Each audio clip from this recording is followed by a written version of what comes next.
Ano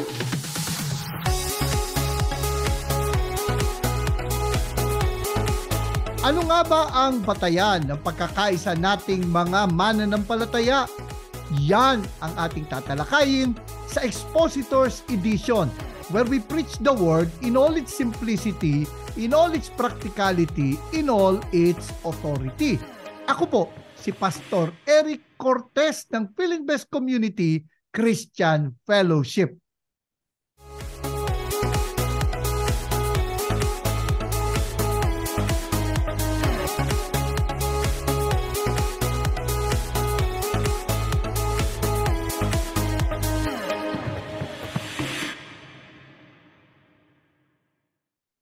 Muli, habang nakalive si Pastor Erwin Amador ng GCF New Valley dahil sa pagsusulat ng kanyang doctoral dissertation, kasama natin muli, pinaunlakan muli tayo na makasama si Pastor Mike Carino ng Grace for All Coalition.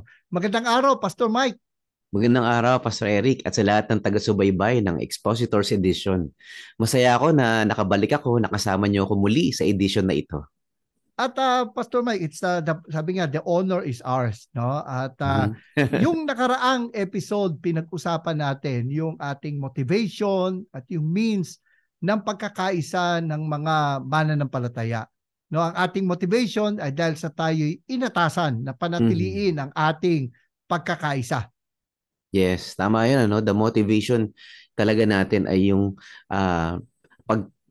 utos ng Panginoon na pangalagaan at panatiliin ng pagkakaisa na nagginawa ni Kristo. Actually, yung Ephesians 1, 2, and 3, prior to Ephesians 4, ang usapin talaga doon ay yung paano nagkaroon ng bagong tao, ano? The new man, ika nga, ano? Isang katawan, isang bayan ng Diyos.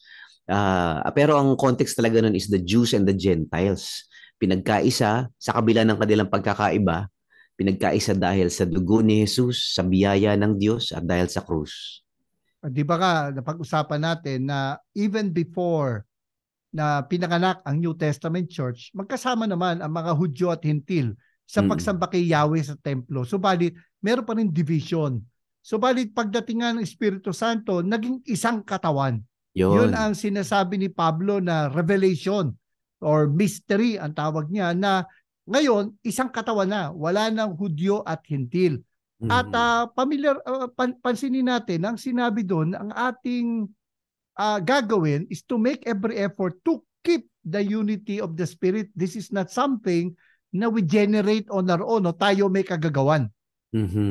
Yes, it takes the work of the Holy Spirit, pero kailangan din ng ating responsibilidad bilang mga mananampalataya.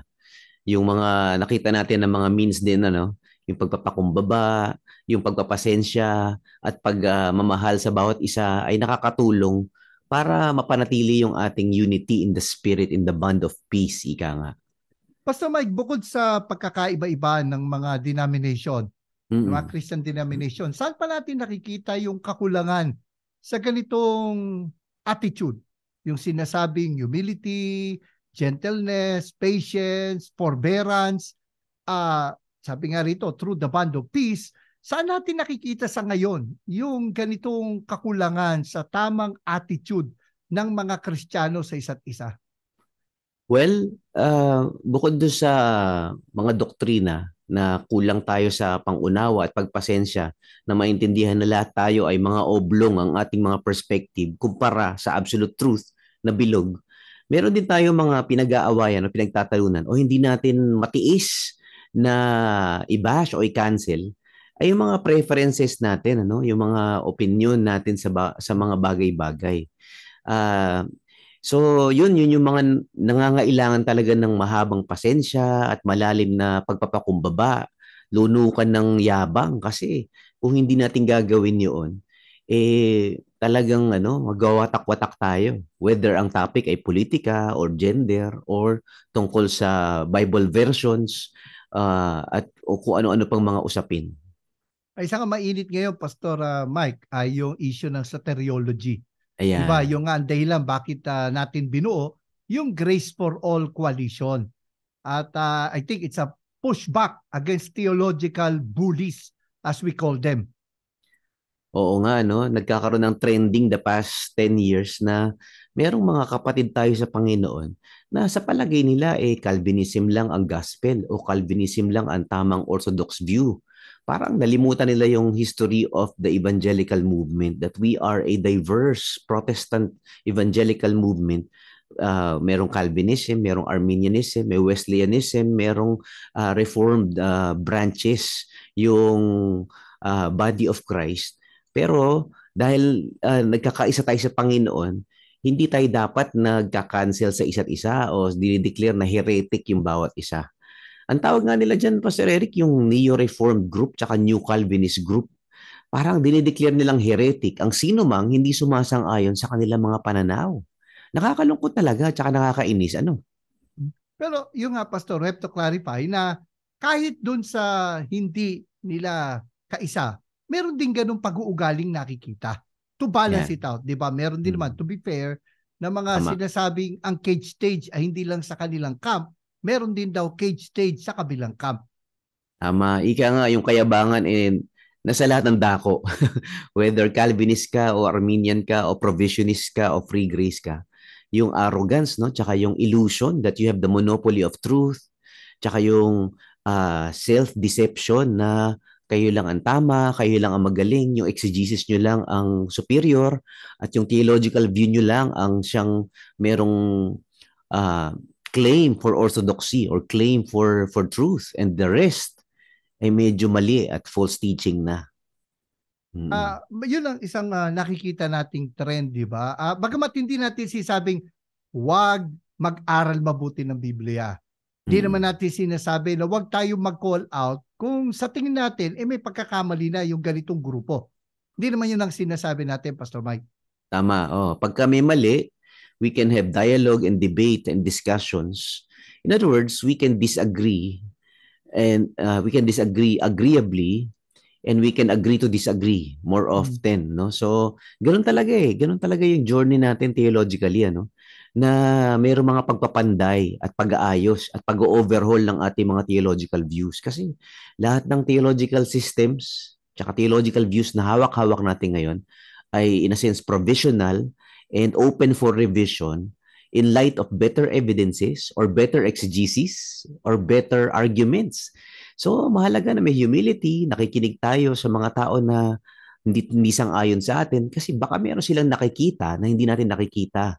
At meron tayong mga paninigang mali na kailangang itama. Yun, doon pumapasok kung sinasabi mo pa sa Eric, no? Intellectual humility, intellectual integrity, and open-mindedness, and the courage to revise our views kung may nakikita tayo na kailangang ayusin. Lalo na sa hermeneutics, no? Kumbaga, nabanggit natin last time, no? Yung the community of hermeneutics, no? Na tulong-tulong nating iniunawa yung absolute truth, yung revealed truth of God's word. Kasi dahil tayo mga tao finite, fallible, and limited, and prone to error. So kailangan talaga natin ng bawat isa. Walang pwedeng magmagaling na ako lang ang tamang interpretation. I have the final say, and I have the superior view, and all the rest are heretics. Medyo hindi yata maganda kung ganun. Well, actually, meron ako binabasang aklat, di ba? Itong title na The Water That Divides. Yan ang title nito, which is actually the debate regarding baptism. Wow. Kung Paido baptism, infant baptism, o Credo baptism, believer's baptism. At dito sa page 95, pinag-uusapan the Reformation Tragedy, na kung saan nga itong si Felix Manz noong 1527 ay nilunod. At sinasabi na yung kanyang accuser, si Ulrich Zwingli, at ang tawag nga sa kanya dito sa aklat ay Switzerland's Heroic Protestant Reformer. At ang sabi niya ito, let him who talks about going under the water, go under.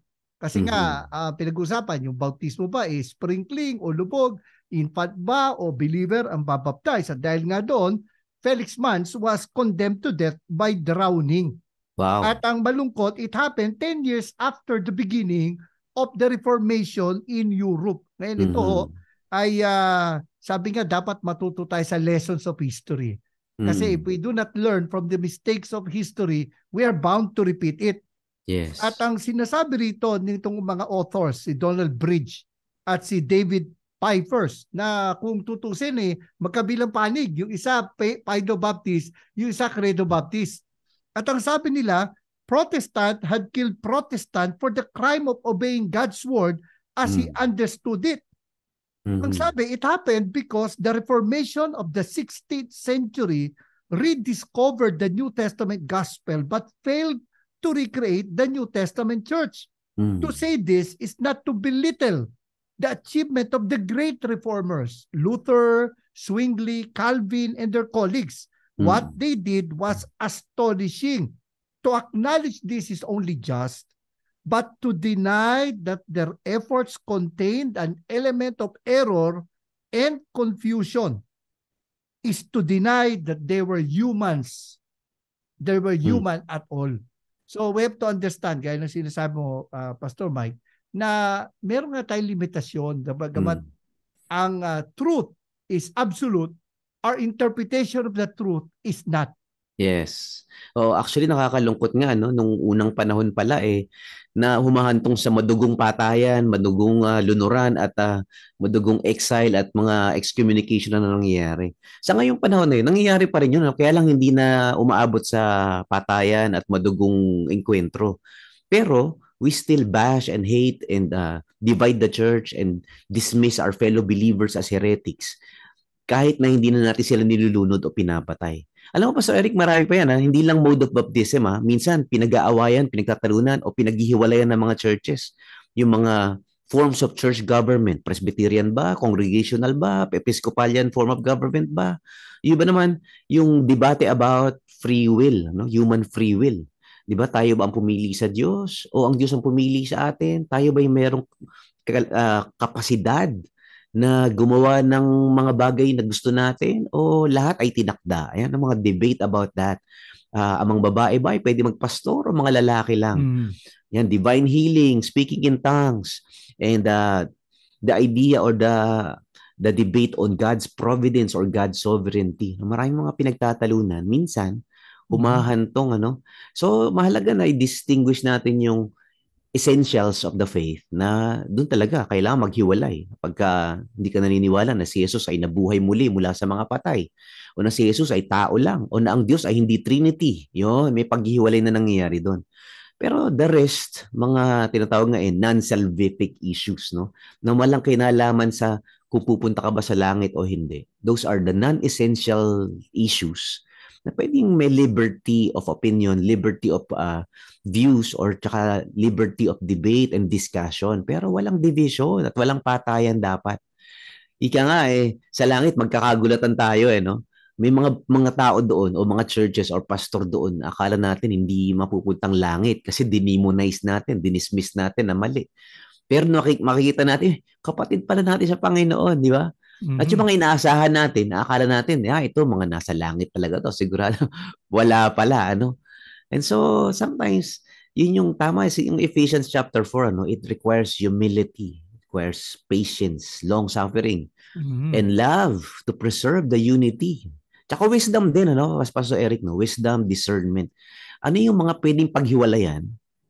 Kasi hindi naman tayo sinasabi na lahat pwede. Sinasabi natin, piliin natin yung mga pag-aawayan o paghihiwalayan natin. Na baka naman, it's a matter of debate lang, a matter of persuasion or preference lang. It's not a matter of principle that should break or destroy the body of Christ. Kumbaga, guguhit ka ng linya kung saan lang dapat gumuhit ng linya. Tama. Huwag mo guguhit ng linya sa hindi dapat guhitan ng linya. Huwag ka guhit ng guhit.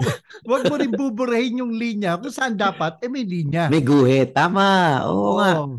Yun ang kinakailangan nating matutunan. Ngayon sana natuto tayo sa lesson ng history, para hindi na maulit.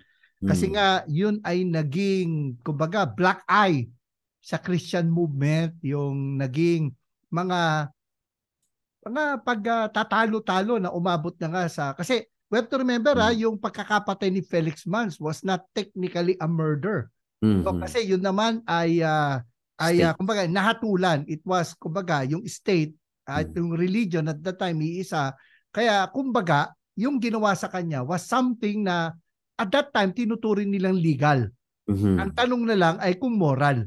Yun. Kaya mahalaga, pag-aralan talaga ang church history at wag nating i-gloss over itong mga malulungkot na bahagi. Wag lang tayong pumokus doon sa mga magagandang pangyayari. Kasi nga, yun yung history natin eh. At kinakailangan nating matuto upang hindi na maulit ang pagkakamali at mapanatili natin. Kasi, Pastor, to be fair, hindi naman sa binabash natin sa sarili natin, no? Kundi meron din naman mga attempts na pagkaisahin ang mga mananampalataya. Di ba? Yung Lausanne movement na pioneer ni John Stott, di ba? Yung dito sa Pilipinas, yung PCEC, Philippine Council of Evangelical Churches, nandun ang pagsisikap na pagkaisahin ang mga Kristiyano. At pero dito sa Bible, meron tayong dapat pagkaisahan talaga. Yun naman ang sinasabi rito. Kasi naalala ko, Pastor Mike, isa sa mga naging tanong sa iyo ay doon sa iyong presentation sa workshop mo sa Phoebias, di lahat na lang pwede. Yun. Oo nga. So, sa Ephesians chapter 4, binabanggit sa atin na meron lang na mga tanda, no, the marks that will describe what unites us as fellow believers, as fellow born-again Christians. At yun nga sinasabi ni Apostle Paul, that we have one body, no? One body of Christ. Itong one body na to, figurative to of course, no? Hindi literal. No? It's figurative for if the family of believers na saan bang tayong dako, anumang bansa, anumang kultura, anumang tribo, tayo ay bahagi ng iisang katawan ni Kristo. Yan. Maganda, basahin muna natin yung Ephesians 4, Pastor. Sige. Basahin ko ng buha.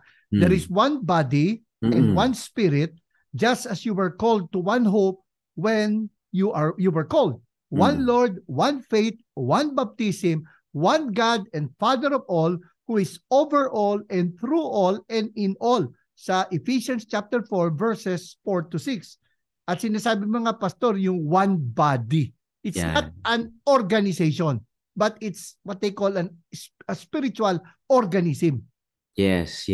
Actually may mga medieval terms na ginamit ang for in alluding to that one body sometimes it's called the Holy Catholic Church. So yung Catholic doon is universal church, no? Parang the global church. Yun yung one body. Hindi yan yung tumutukoy sa isang organization. Tama, oo. So, nasa nasa Apostles' Creed, The communion of saints and the Holy Catholic Church. Ibig sabihin, the universal body of Christ. So, ibig sabihin, Pastor Eric, merong tinatawag na universal church, ito yung invisible church or the spiritual body. Meron tinatawag na local church, ito yung visible church na nakikita natin na mga tao. At meron talagang organization at merong mga rules and merong mga policies and all of that, no? So pero the invisible body of Christ, yun yung hindi natin nakikita. Yan yung from different denominations, different churches, different theological persuasions, but all are united because of Jesus Christ.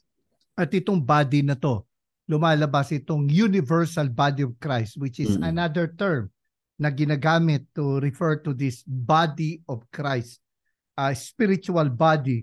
Mula nung dumating ang Espiritu Santo hanggang sa pagbabalik ng Panginoon, lahat yun ay iisang katawan.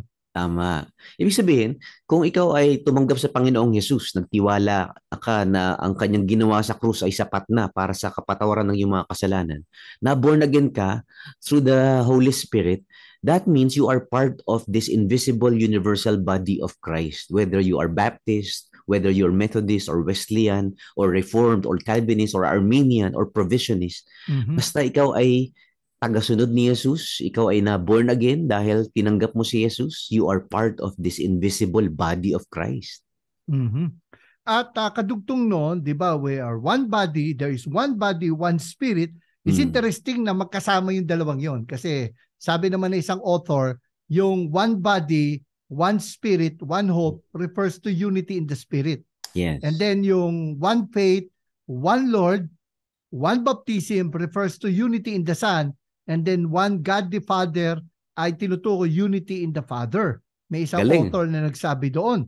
Pero dito kadugtong na yung one spirit, one body, one spirit. Kasi sabi sa 1 Corinthians chapter 12 verse 13, for in one spirit we were all baptized into one body, Jews or Greeks, slaves or free, and all were made to drink of one spirit. So kumbaga, sinasabi, we are not bound by organizational ties, but we share a common life in the spirit. Yes. Ang galing ano, ibig sabihin Pastor Eric, no, basta kapatid sa Panginoon, masisense mo, no, that we have the same Holy Spirit working in us, the same Holy Spirit teaching us, the same Holy Spirit guiding us into all truth. Ibig sabihin, kapag nagsama-sama tayong mga mananampalataya, kahit magkakaiba tayo ng churches or denominations or theological leanings, masisense mo na may isang tayong banal na spirito na kumikilos sa ating mga buhay. At parang kahit na marami tayong mga pinagtatalunan, meron tayong masisense mo, no? Inner unity, invisible unity that unites us all. No? Parang siguro ito na yung mga existential tsaka intuitive, affective ways of knowing, kapatid ko ba to sa Panginoon? Kristiyano ba ito? Born again din ba ito? Anak din ba to ng Diyos? Di ba? Actually, parang inisip ko yung kapag kamag-anak, may titang na lukso ng dugo. Lukso ng dugo, oo. Pero tayong mga mananampalataya, kumbaga, may lukso ng espiritu. Yan, may oo connection nga. May connection tayo. At dahil nga doon that we have the Spirit, although siyempre ibang usapan yung ito bang baptism in the Holy Spirit ay subsequent o simultaneous with salvation. But nonetheless, the point is we share a common life in the Spirit. Yes. Meron tayong iisang espiritu na pinagkakaisa tayo. At ito hindi espiritu na diwa lang, kundi it refers to the Holy Spirit, the third person in the Trinity. Yes. Kaya may warning din, ano, Pastor Eric, delikado yung when we declare a church or when we declare other believers as full of demons, no? Ay para mga sa demonyo naman yung mga yan, pero anak pala ng Diyos. Nasa kanila pala ang Holy Spirit, pero sinasabihan natin na wala at sila ay punong-puno ng diablo at mga demonyo at mga masamang espiritu. Tinatanggi natin na kapatid natin sa Panginoon dahil we disagree on a certain point sa kanilang practices. Yes, bordering on blasphemy of the Holy Spirit daw pala yon.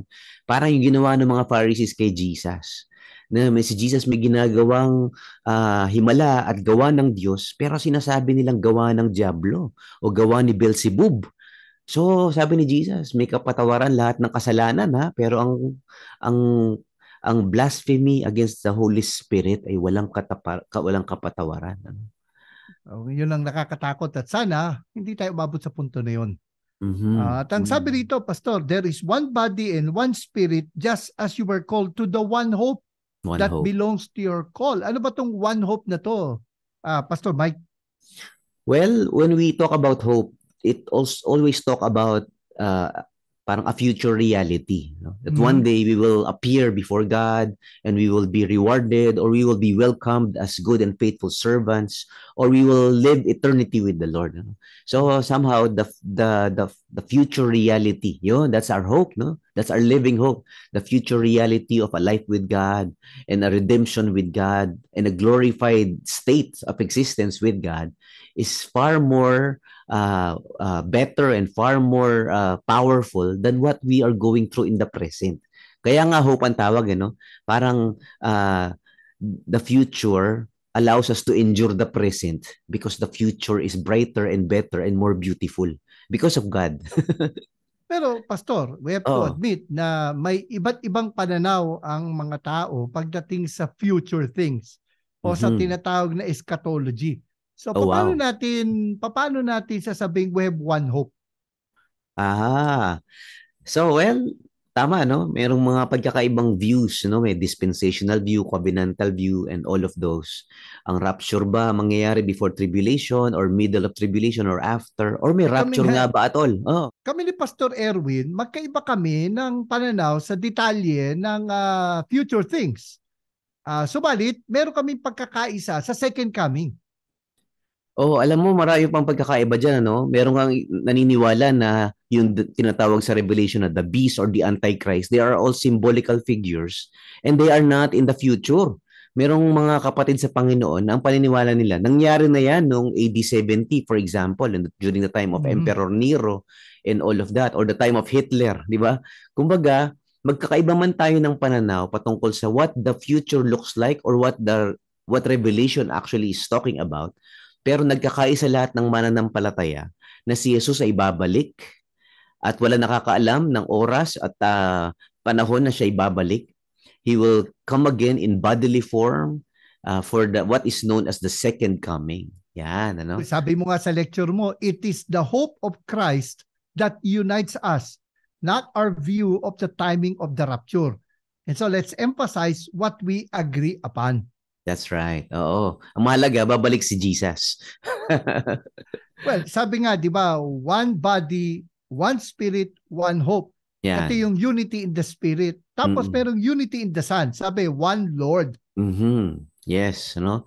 The common denominator for all born-again believers, for all Christians, is the Lord Jesus Christ. Yan, ano? That is what unites us is our union with Christ. Pero we have to clarify yung Lord. Kasi di ba, meron yung sinasabi na pag sinabi mo si Kristo ay Diyos, hindi tao, nagkakamali tayo. Pag sinabi natin si Kristo tao, hindi Diyos, nagkakamali rin tayo. Siya ay Diyos at tao. Hindi natin pwedeng sabihin, maliit na detalye ito pagdating sa pananampalataya kasi essential yan. Dahil if we confess that Jesus is Lord and believe in our heart that God raised Him from the dead, we will be saved. So, mabigat na essential ito, yung pagiging Lord ni Kristo. Kaya i-define natin mabuti, ano ba sakop ng Lordship na ito? Well, ang pinaka-basic ng kurios talaga sa Greek language is God, ano, is deity, it's divinity of Jesus Christ. And then meron ding isa sa range of meanings, isa sa mga ibig sabihin nito ay master. Ayan, ano? So he is Lord in a sense that he is God. He is the creator of the universe or master of the universe. He is also Lord in a sense that he is the master of our lives. So we submit, we surrender to this master of ours, Jesus Christ. Well, sabi naman dito, Pastor Mike, one faith. Anong tinutukoy dito sa one faith na ito? Well, itong one faith naman na to ay on how we trust the Lord Jesus Christ, no? This is like a response, a faith response to the gospel. That's the faith that is being referred to here. So, for example, no, yung during the time of the Apostle Paul, yung Christianity has two branches, the Jewish Christianity and the Gentile Christianity. Of course, yung Jewish Christianity, meron silang kosher rules, meron silang mga hindi pwedeng kainin kasi bawal kumain ng baboy. Ayan, no? Part ng kultura nila yan bilang Hudyo. And then they circumcise their babies, mga lalaki. Bahagi yan ng pagiging Hudyo. And okay lang yun. Kahit na born again na sila, kahit Kristiyano na sila, tagasunod na sila ni Jesus, they still carry with them the cultural traits that they have as Jews. Pero yung second branch of Christianity during that time is the Gentile Christianity. Ayan, hindi yan kumakain ng kosher, yung kanilang mga pagkain hindi sakop ng kosher rules. At lahat pwede nilang kainin, ano? At hindi rin sila nagsi-circumcise. And that is okay, So the faith that is being talked about here is the person's individual response to the gospel or their unity with Jesus Christ or their trust in Jesus Christ. So ibig sabihin, pwede magkaiba sila ng mga gawi in terms of how they express their Christianity sa kanilang kultura. Magkaiba sila ng preferences on how Christianity looks like in their own situation, in their own community. Pero nagkakaisa sila in a sense in terms of how they are related to Jesus Christ. Yun yung tinatawag na one Lord, one faith. Di ba may sinasabi sa Jude yung ipaglaban mo ang pananampalatayang minsan at magpakailanmang ipinagkaloob sa mga banal. So meron din naman tayong common body of faith o yung kumbaga meron tayong core doctrines na dapat magkaisa tayo patungkol sa Panginoong Hesus. Tama. Oo. So yun nga yung sinasabi ni Apostle Paul din sa 1 Corinthians chapter 15 verses 3 to 4. So what I have received, I passed on to you as of first importance, that Christ died for our sins according to the scriptures, that He was buried, that He was raised on the third day according to the scriptures. And so ito yung core teaching that every Christian, whether they are Jew or Gentile, whether they are Greek or Roman, whether they are Filipino or Chinese or American or Australian or German, na kahit na magkakaiba yung itsura ng Christianity sa ating mga bansa o sa ating mga tribo, nagkakaisa tayo sa isang body of belief. So yung faith in a sense, no, is number one, it's a union with Christ. That's faith, no, a response to the gospel. Yung pangalawa, it's a body of teaching that unites us all. Yun yung essentials of the faith, no, na ito yung mga katuruan na pinasa mula sa mga apostol, mula kay Kristo, sa mga alagad, at sa mga church fathers ang nakarating sa atin, ano? So that's the core of the Christian faith. So, we have to clarify din naman, pag sinabing iisa ang ating Panginoon, iisa ang ating Diyos, dapat i-define din talaga natin ano ang sinasabi mong Panginoon. Kasi, example, may mga naniniwala o magsasabi na si Kristo ay Panginoon din nila. Pero si Kristo, para sa kanila, unang nilikha ng Ama. At pagkatapos, nilikha na ni Kristo ang lahat. So, first created. At meron naman iba naniniwala na si Kristo ay spirit brother ni Lucifer.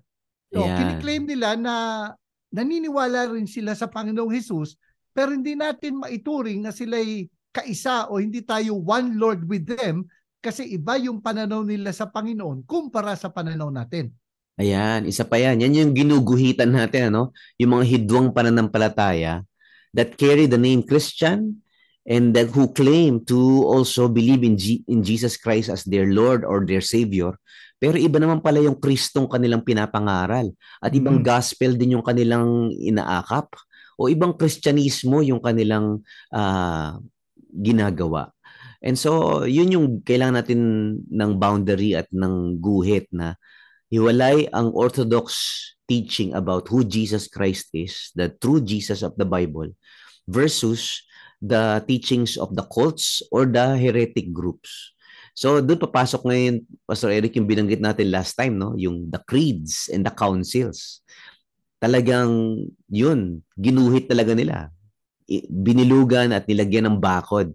Ito lang ang tamang katuruan ng patungkol kay Jesus. He is one person with two natures, 100% God, 100% human. He is part of the Trinity, eternally coexisting with the Father and the Son, and the Father and the Spirit. And so this Jesus Christ is the one who was born of a virgin, died on Calvary, was raised after 3 days, and will come back again. Yan, ano? So, kaya napakahalaga ng mga creeds, ano?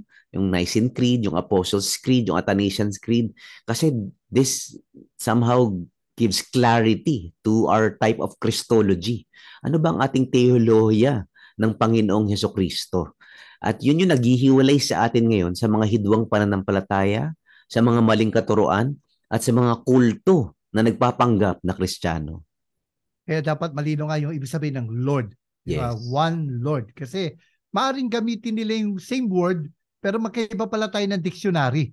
Oo nga. Magkaiba pala tayo ng pakahulugan doon sa salitang Panginoon.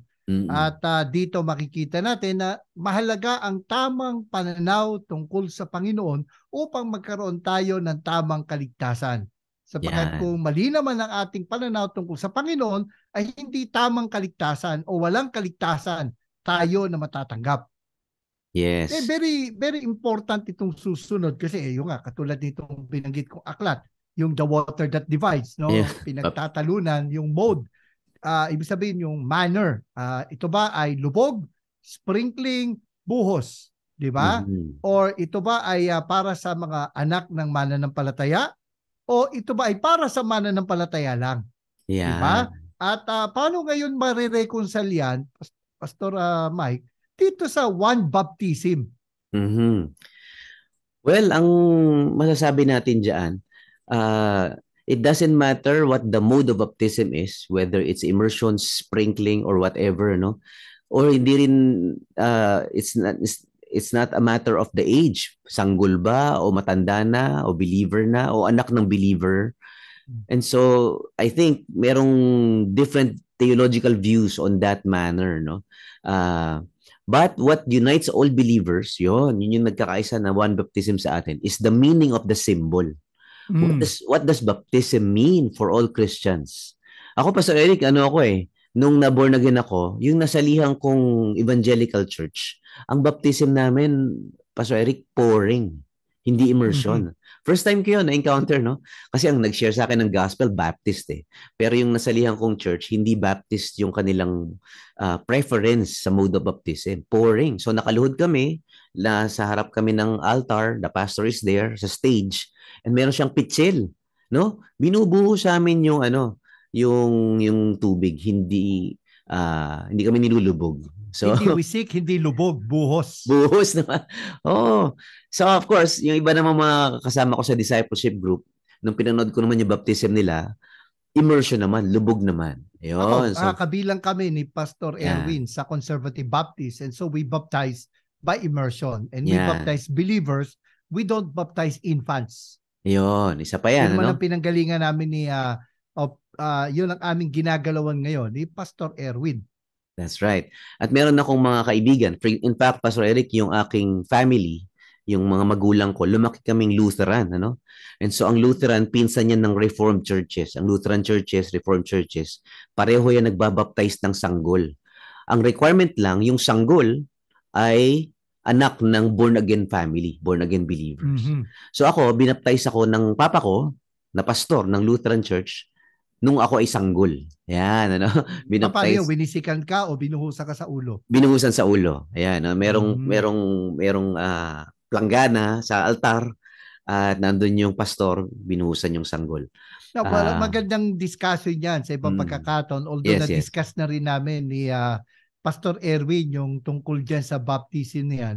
Pero it's just amazing na in the midst of these differences, nandun dapat yung idea natin, yung mensahe. Kasi sabi ko, magkaiba man tayo ng manner, pero pagdating sa meaning, dapat magkaisa tayo. Tama.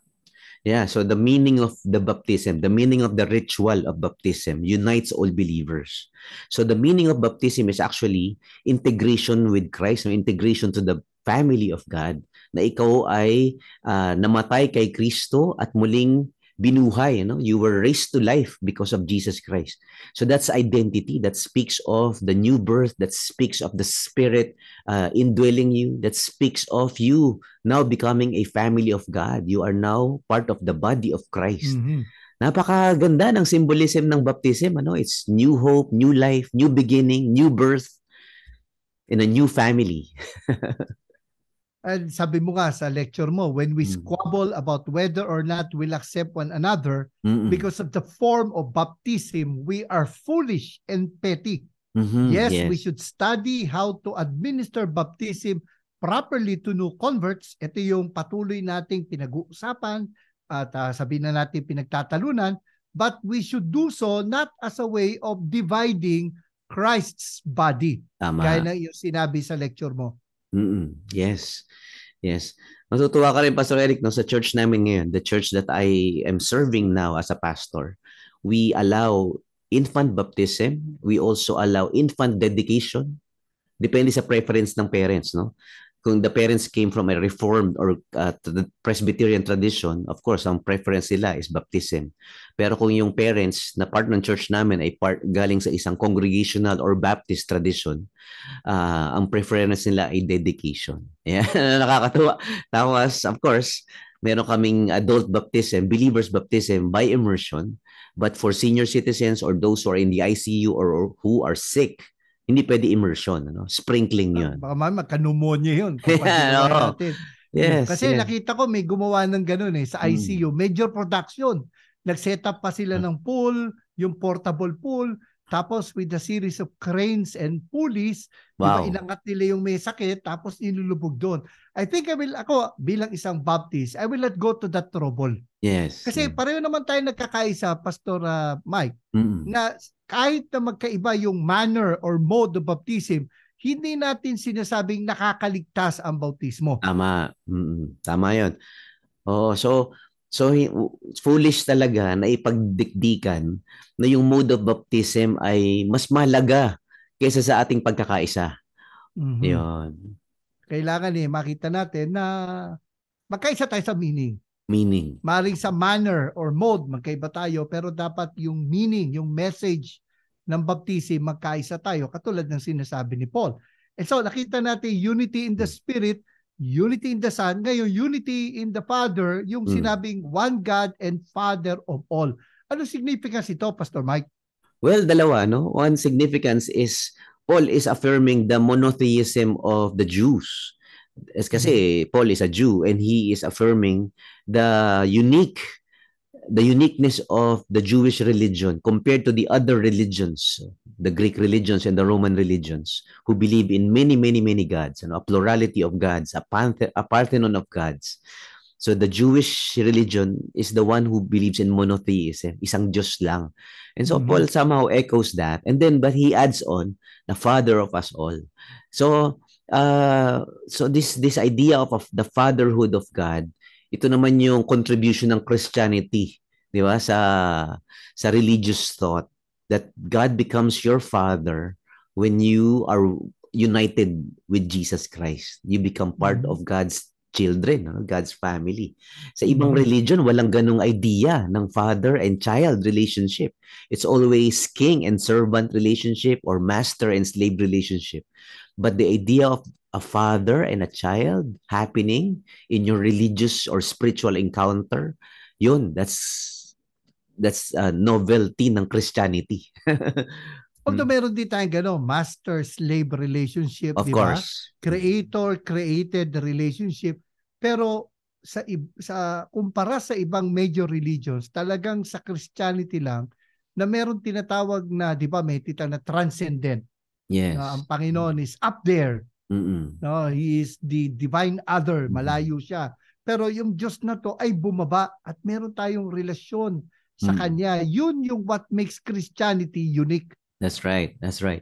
Actually, maraming mga metaphors, tama, no? King and servant, shepherd and sheep, no? The flock, God's people, and then father and child, no? So, itong mga ganitong imagery na ginagamit ng Old Testament tsaka hanggang New Testament, napakaganda. So, si Apostle Paul, sinama niya dito yung the father imagery, the father metaphor of who God is. Kasi, when we are united with Jesus Christ and when we are united with one another, yung idea na tayo ay magkakapatid, ang lakas-lakas nun, ano? Ang lakas-lakas na unifying theology nun, ano? Na tayo ay iisang tatay natin, isang pamilya, at magkakapatid tayo. Medyo mas matinding super glue yun compared na, pare-para tayong servant of one king. Medyo okay lang din yun, pero mas matinding glue that binds us is meron tayong lukso ng dugo. Sabi mo nga kanina. No? Lukso ng espiritu. Ayun, no? Lukso ng espiritu na kapatid ko to. And we would more likely die for a family, die for a brother or a sister in Christ than a fellow worker or a fellow citizen of a kingdom. Pagkapatid, iba eh. Isang tatay natin. Magkapatid tayo. Yan. Yun sinasabi ni Apostle Paul.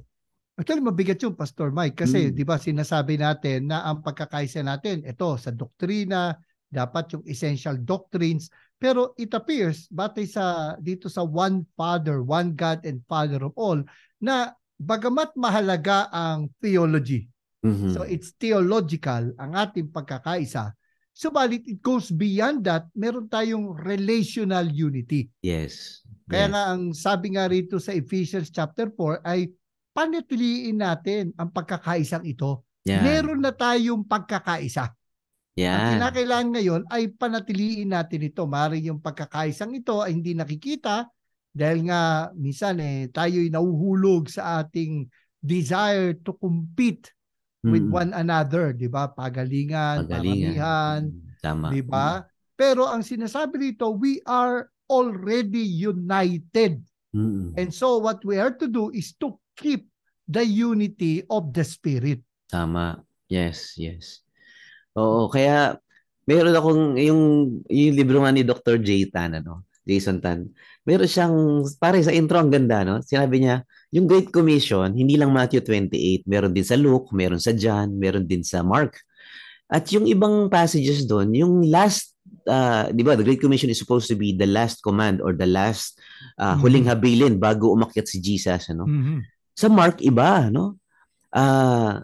Sa Luke, iba rin, ano? Merong healing and trampling on snakes and scorpions and casting out demons. Tapos, I think it was in the book of John, ano? Ang Great Commission doon is love one another. Hindi make disciples. So parang pinopropose ni Doc J, parang sinasabi niya, you see, the Great Commission probably has 4 facets. Di ba? It's making disciples, yeah, teaching, going, baptizing. But it's more beautiful than that. The last commission of Jesus Christ is also about us keeping the unity, loving one another, and serving the poor, and casting out demons and healing the sick. Parang gano'n. Sabi ko, wow, sa akin, it's an eye-opener. Parang it expands the theology of the Great Commission. Ang tinutukoy mo libro, Teach the Church to Make Disciples. Oo nga. By Dr. Jason Richard Tan. Of course. Yes. Tama. Nabasa mo rin, di ba? Kasi nag-blurb ka rin sa kanya. So doon natin makikita ang ating pagkakaisa ay hindi lang makikita sa isang statement of faith. Kundi may pakita natin ang ating pagkakaisa sa kung paano tayo makikitungo sa isa't isa. Relationships. How we relate with one another. Oo nga. Pastor Mike, patuloy pa natin i-explore itong topic na ito ng unity and diversity in the church. At maraming salamat muli sa pagpapaunlak mo sa interview na ito. Salamat din, Pastor Eric, at sa lahat ng taga-subaybay ng Expositors Edition. God bless you. At marami pong salamat sa inyong pagsubaybay sa isa na naman pong mayamang talakayan dito sa Expositors Edition, where we preach the word in all its simplicity, in all its practicality, in all its authority. Huwag niyo pong kalilimutan na mag-subscribe sa aming pong YouTube channel na Expositors Edition, at kung kayo po ay napagpala, paki-like, paki-share po ang ating video at paki-hit na rin po ang notification bell para wala kayong ma-miss na episode namin. Maaari din po kayong mag-follow sa ating Facebook account at sa Spotify. Ang Expositors Edition din po ay napapakinggan sa Bicol Region sa CARE 104.3 D-Way FM. At kami rin po ay napapakinggan sa Zamboanga, Basilan, Sulu at Tawi-Tawi sa 1116 Your Community Radio DXAS AM. Muli, marami pong salamat. Ito po si Pastor Eric Cortez na nagpapaalala, ang katotohanang nagpapalaya, katotohanang isinasagawa.